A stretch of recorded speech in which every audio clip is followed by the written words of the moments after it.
आज यो बहुचर्चित बनिरहेको यो परमादेशको बारेमा पनि अलिकति बोलौँ भन्ने लागेको छ।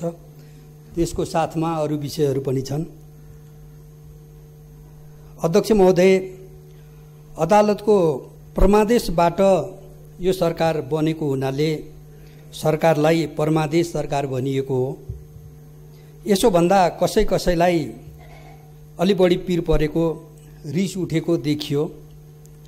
हामीले त यो सरकारको जन्मस्थान मात्रै बताइदिएको हो। अध्यक्ष महोदय, जोरजाम गरेर के सरकार बनेको थियो, सत्ता पक्षमा अलिकति अहंकार देखिन थालेको छ। संविधानमा अदालतले सरकार बनाउने कुरा कहीँ कतै लेखेको छैन। संसदीय परम्परा र लोकतान्त्रिक मूल्य मान्यता जता खोजे पनि यो कहीँ पनि भेटिँदैन। त्यसैले यसलाई अलोकतान्त्रिक, असंसदीय र असंवैधानिक भनिएको हो। अध्यक्ष महोदय, यस कदमबाट मुलुकको राजनीतिमा इतिहासको विकृत राजनीतिको पुनरावृत्ति भएको छ। यो दुःखद कुरा हो। केपी ओली नेतृत्वको लोकप्रिय सरकारलाई हटाएर आफूहरूको सरकार बनाउन पाउँदा नेपाली कांग्रेस, माओवादी केन्द्र, उपेन्द्र यादव र केही व्यक्ति वा समूहहरूलाई आनन्द महसुस भयो होला। तर राजनीति भनेको मजाक होइन। राजनीति देश र जनताप्रति उत्तरदायी भएर गरिने क्रियाकलाप हो। अध्यक्ष महोदय, दुर्भाग्य आज राजनीतिको नाममा देश र जनतामाथि मजाक भइरहेछ। अदालत दलीय व्यवस्थाको बरखिलाफ गएको छ। अदालत संसदीय परिपाटीको विरुद्ध गएको छ। लोकतान्त्रिक मान्यताहरू खण्डित भएका छन्। संविधानको धज्जी उडाइएको छ। अध्यक्ष महोदय, संविधानको ठाडो उल्लङ्घन र लोकतन्त्रको मर्ममाथिको प्रहार सहन सकिन्न।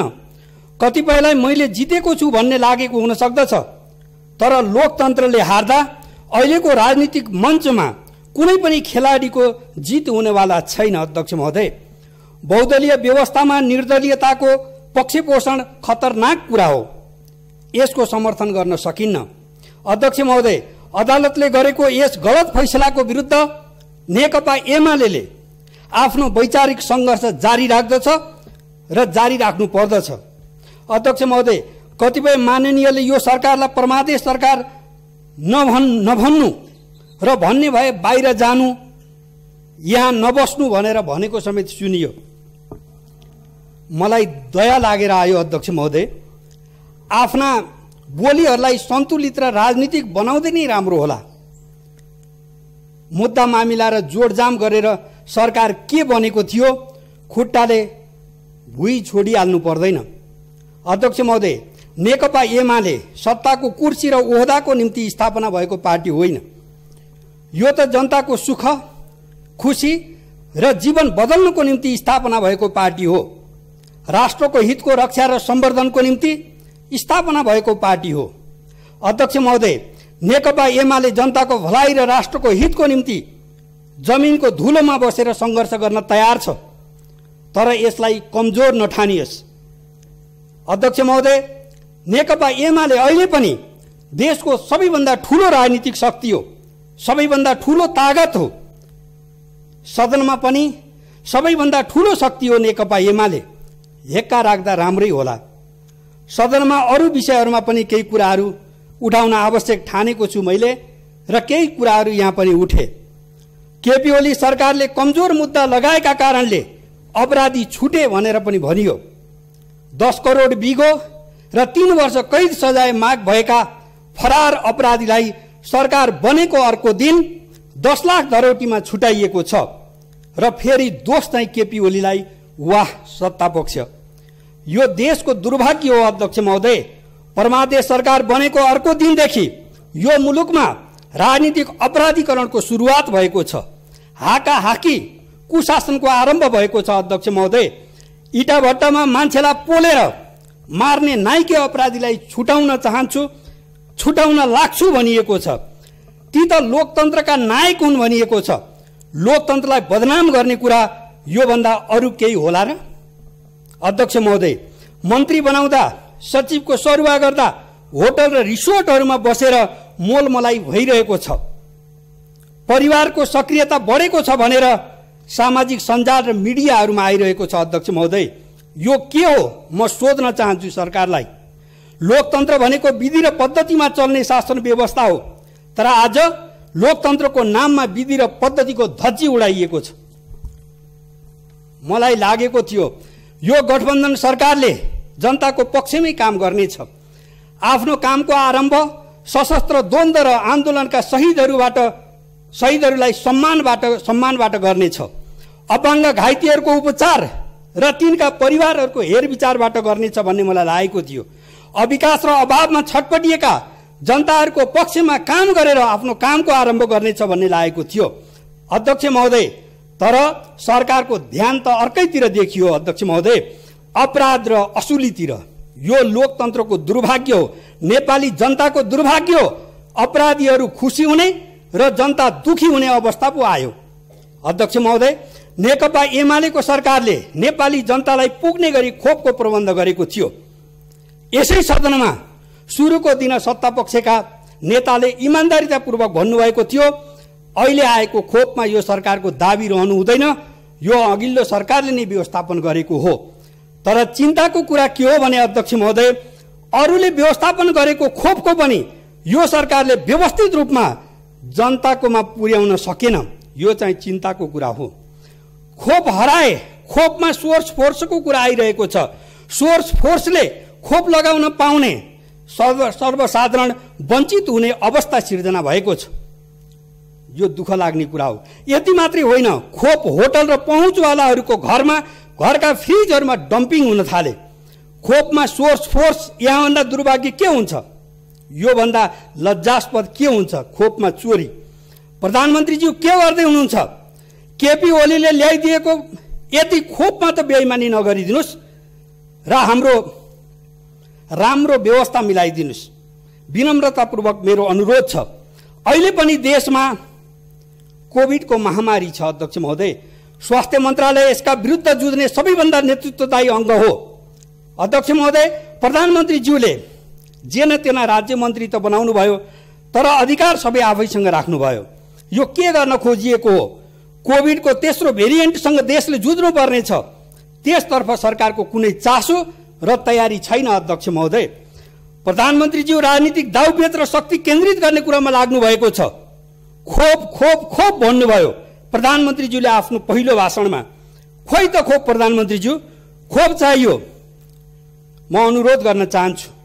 म अर्को गम्भीर विषय जोड्न चाहन्छु। अध्यक्ष महोदय, सीमा नदीमा कुनै पनि निर्माण कार्य अगाडि बढाउँदा अर्को पक्षको पनि सहमतिको आवश्यकता पर्ने अन्तर्राष्ट्रिय मान्यता छ।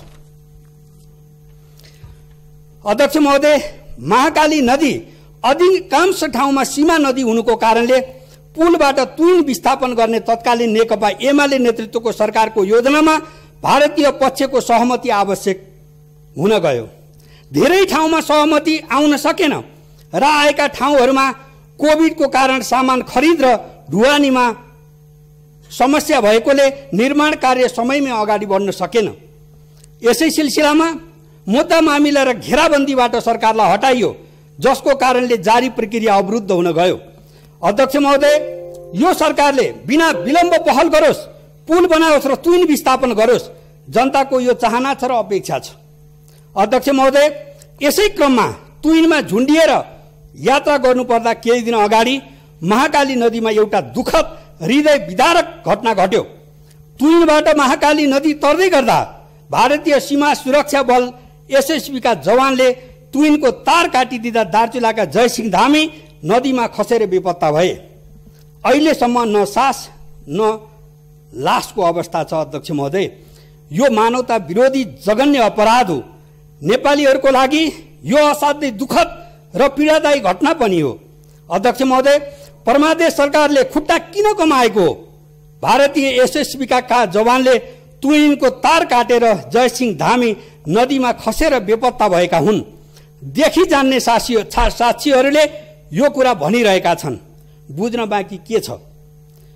यो मानवतासँग जोडिएको र राष्ट्रियतासँग पनि सम्बन्ध राख्ने घटना हो। अध्यक्ष महोदय, भारतीय पक्षको हेपा र मिचा प्रवृत्ति पनि हो। यस्तो घटनामा नेपाल सरकारका प्रधानमन्त्री सम्माननीय शेरबहादुर देउवाज्यूले भारतीय समकक्षीसँग संवाद गर्नुपर्ने होइन र? राजदूतलाई बोलाएर सोध्नुपर्ने होइन र? तार काटेर घटना घटाउने एसएसबीको जवानलाई तत्काल कारबाही गराउनु पर्ने होइन र? बेपत्ता जयसिंहको परिवारलाई राहत क्षतिपूर्तिको व्यवस्था गर्नुपर्ने होइन?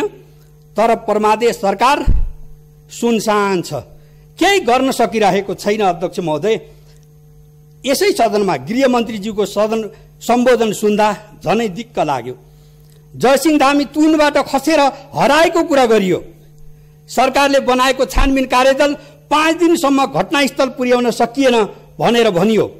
एसएसबीको अपराधको उल्लेखै गरिएन। अध्यक्ष महोदय, एउटै घटनाबाट सरकारको परालको खुट्टो उदाङ्ग भयो। अध्यक्ष महोदय, मैले यो अर्को महत्त्वपूर्ण विषय उठाउनु छ। संसद चलिरहेको छ, यसलाई राम्रै मानौँ, तर सरकारले संसदलाई बिजनेस दिन सकेको छैन। राज्यको ढिकुटीबाट लाखौं खर्च भइरहेको छ दैनिक संसदको नाममा, तर संसद भने निर्वाहमुखी ढङ्गले चलिरहेको छ। अध्यक्ष महोदय, जनताको जीवनसँग जोडिएका कानुनहरू बनाउनु पर्ने छ, त्यसतर्फ सरकारको ध्यान छैन। नागरिकतासँग सम्बन्धित कानुन आजसम्म बन्न सकेको छैन। केपी ओली नेतृत्वको सरकारले ल्याएको अध्यादेश पनि अदालतबाट रोकियो। यो दुःखद कुरा हो। देशैभरि उमेर पुगेका नागरिकताबाट वञ्चित छन्। खास गरी मधेसमा यो समस्या अझै ज्यादा छ। नागरिक बाबुआमाका छोराछोरीहरू नागरिकताबाट वञ्चित छन्। नेपालको संविधान बमोजिम उनीहरूले वंशजको आधारमा नागरिकताको हक राख्दछन्। अध्यक्ष महोदय, तर कानुनको अभावमा उनीहरू नागरिकताको हकबाट वञ्चित छन्। योभन्दा दुर्भाग्य के हुन्छ? नागरिकता नहुँदा युवाहरूको उच्च शिक्षाबाट वञ्चित हुनु परेको छ। युवाहरूलाई रोजगारीका अवसरबाट वञ्चित हुनु परेको छ। आर्थिक कारोबारबाट वञ्चित हुनु परेको छ। रोजगारी, अध्ययन वा अरू कामको निमित्त विदेश जानबाट समेत वञ्चित हुनु परेको छ। अध्यक्ष महोदय, यो असाध्यै पीडादायी अवस्था हो। म नेपाल सरकारका प्रधानमन्त्री श्री शेरबहादुर देउवाजीलाई सोध्न चाहन्छु, यो दुःखद र विडम्बनापूर्ण अवस्थाको अन्त्य कहिले हुन्छ? मधेसी लगायत नागरिकताविहीन सबै नागरिकले नागरिकता कहिले प्राप्त गर्दछन्? जनतालाई बताइदिनु पर्यो प्रधानमन्त्रीज्यू। दक्षिणी सीमामा बसेर नेपाली भूमिको रक्षा गर्ने भूमि रक्षक मधेसी जनतालाई के हामी विदेशी ठान्छौँ? जो दोषी चस्मा आँखामा छ भने फालौँ। बाबुको पत्तो नभएका नागरिक आमाका सन्तानलाई के हामी विदेशी ठान्छौँ? ठान्दैनौँ भने संविधान प्रदत्त नागरिकताको हक जनतालाई दिउँ। मेरो यो अपिल छ नेपाल सरकारलाई। अध्यक्ष महोदय, केपी शर्मा ओली नेतृत्वको नेकपा एमाले सरकारले मुलुकबाट सुकुम्बासी भूमिहीन र अव्यवस्थित बसोबासीको समस्या सधैँका लागि समाधान गर्ने योजना बनाएको थियो र त्यो योजनालाई सफल बनाउनको निम्ति देशभरि अधिकार सम्पन्न भूमि समस्या समाधान आयोग निर्माण गरेको थियो। यति बेला ती आयोगहरू देशभरि क्रियाशील थिए र लाखौंको संख्यामा भूमिहीन सुकुम्बासी जनतालाई लाल पूर्जा दिने तयारीमा थिए। भूमिहीन सुकुम्बासी जनतामा आफ्नो जीवनमा बदलाव आउने आशाले खुशीको लहर छाइरहेको थियो। अध्यक्ष महोदय, तर यति नै बेला परमादेश सरकारबाट आयोगहरू भङ्ग गरिएको छ। यो आयोग भङ्ग गरिएको मात्रै होइन, ती तमाम भूमिहीन सुकुम्बासी जनताको सपनालाई भङ्ग गरिएको हो। अध्यक्ष महोदय, सरकारले आयोग भङ्ग गरेर लाखौं लाख भूमिहीन सुकुम्बासीहरूको पेटमा लात हानेको छ। धनी पूर्जा प्राप्त गर्ने र जग्गाको मालिक बन्ने जनताको सपनामाथि वज्र प्रहार गरेको छ। अध्यक्ष महोदय, सरकारको यो निर्णयले यो सरकार गरिब निमुखा जनताको विरुद्ध छ। यो जनविरोधी सरकार हो भन्ने कुरा प्रमाणित भएको छ। अध्यक्ष महोदय, म यो प्रमादेश सरकारको यो निर्णयको घोर निन्दा गर्दछु, भर्त्सना गर्दछु र आक्रोश व्यक्त गर्दछु। म ती तमाम भूमिहीन सुकुम्बासी आमा बुवा, दाजुभाइ, दिदीबहिनीहरूलाई यसै सम्मानित सदन मार्फत अपिल गर्न चाहन्छु, तपाईहरूकै प्यारो पार्टी नेकपा एमाले सदैव तपाईहरूको साथमा छ। केही दिन र महिनाको कुरा मात्रै हो, नेकपा एमाले मूल गेटबाटै फेरि सिंहदरबार पस्नेछ र जनताका मूर्छित सपनाहरूलाई बिउजाउनेछ र ती तमाम भूमिहीन सुकुम्बासी र अव्यवस्थित बसोबासीहरूको समस्या समाधान गरी छाड्नेछ। आउनुहोस्, स्वरमा स्वर मिलाउँ, सङ्गठित बनाउँ। अबका दिनहरूमा परमादेश सरकारका जनविरोधी हरकतहरूका विरुद्ध एकताबद्ध बनौँ। धन्यवाद।